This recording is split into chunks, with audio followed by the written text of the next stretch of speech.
On m'a toujours dit de ne pas jouer avec les forces occultes. Eh bien, j'ai eu tort de le faire.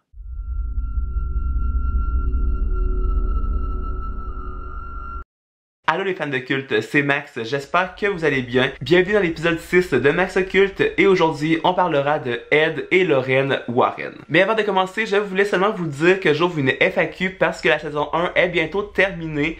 Je ne vous dis pas comment il reste d'épisodes, ça va être une petite surprise pour vous, mais à la fin, je vais faire 2 vidéos bonus pour vous pour conclure la saison en beauté. Alors la première vidéo sera une FAQ, toutes les questions que vous voulez me poser, que ce soit sur Max Occulte ou ma vie personnelle, vous le pourrez.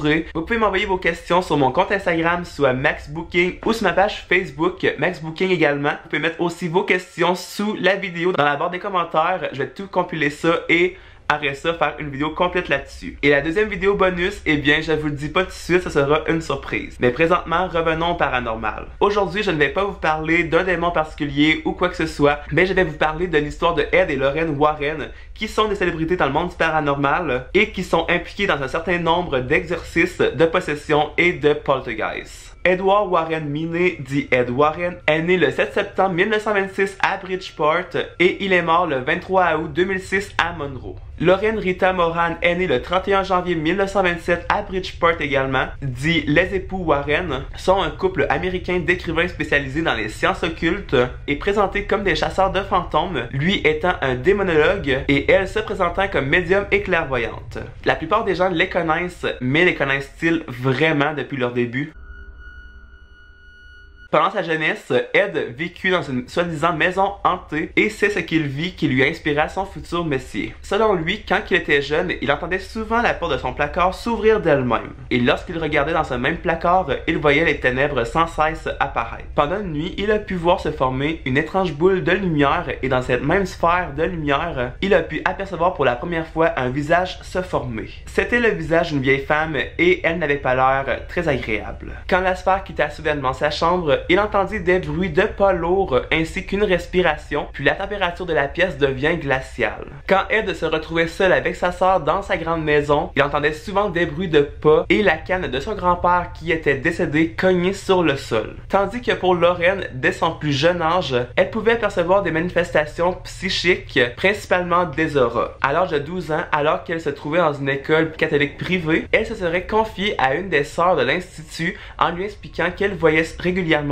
des boules de lumière beaucoup plus puissantes que la mère supérieure. Écoutant ces propos, la sœur lui dit d'arrêter d'être aussi fantaisiste et un peu de temps ensuite, Lorraine quitta l'institut.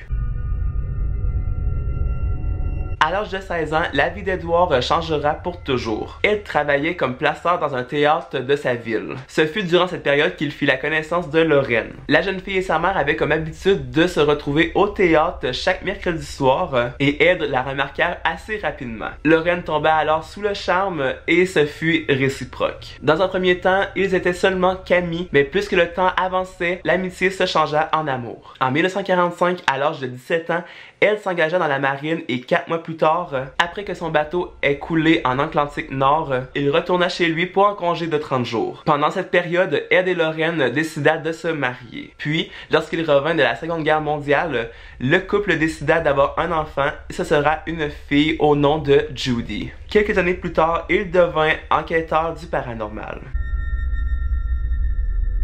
Ce fut par l'intermédiaire de la peinture, un travail que Ed faisait pour gagner sa vie, que les Warren commencèrent leur travail d'enquêteur du paranormal. Quand Ed entendait parler d'hantises, dans une maison ou un endroit quelconque, il voulait toujours y entraîner Lorraine pour savoir si les rumeurs étaient vraies. Au départ, Ed voulait seulement savoir si c'était la même chose que sa famille a vécu par le passé. À l'occasion d'une de ses visites, la jeune Lorraine, qui était âgée seulement de 20 ans, put redécouvrir ses dons de clairvoyance qu'elle avait cachés aux yeux de tous depuis son tout jeune âge. La chasse aux fantômes venait alors de commencer. En 1952, il crée le New England Society for Psychic Research, qui est un groupe de recherche sur les fantômes le plus ancien de la Nouvelle-Angleterre, et ils ouvrent également le Warren's Occult Museum, rassemblant des objets supposés possédés ou qui ont été impliqués dans des cas d'occultisme. On peut également y retrouver justement la poupée Annabelle qui a fait un film assez freak, merci. Chaque jour, un prêtre se rend dans ce musée pour pratiquer une bénédiction pour garder ainsi la paix dans ce lieu. Ils sont également des célébrités dans le monde de la télévision. Ils apparaissent en tant que spécialistes des sciences occultes dans diverses émissions, comme dans plusieurs épisodes de la série télévisée américaine de docu-fiction Scariest Place on Earth,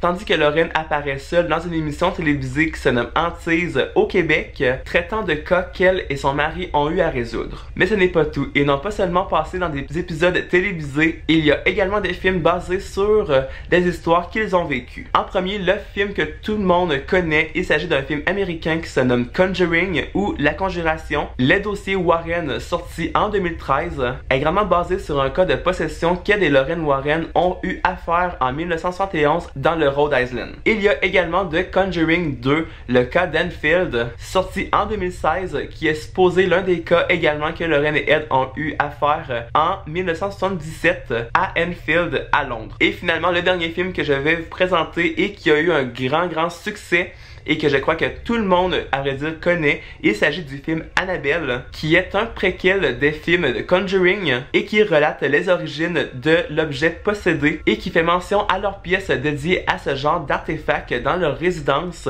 devenue depuis un musée privé. Il n'y a pas que des films sur leur vie, il y a eu également des livres et il y en a 4 qui ont ressorti du lot et qui sont les plus populaires à ce jour. En premier, nous avons celui de 1988. Il s'agit du livre au titre de The Haunted, The True Story of One's Family's Nightmare. Ensuite, il y a celui de 1989. Il s'agit de Ghost Hunters, True Stories from the World's Most Famous Demonologists. Ensuite, il y a celui de 1990, Satan's Harvest. Et finalement, celui de 2004, Ghost Tracks. À ce jour, Lorraine et son neveu organisent régulièrement des soirées auxquelles peuvent participer un nombre réduit de personnes. Ces soirées ont pour thème un exposé de leur vie, le visionnage d'une vidéo d'exorcisme, la visite guidée du musée de leur maison, une promenade dans le cimetière où Ed Warren repose, un dîner dans un restaurant, une photographie avec Lorraine et son neveu, et finalement un autographe. Le tout vous coûtera 129 $ par personne. Je ne sais pas pour vous, mais moi j'ai terriblement envie d'y assister.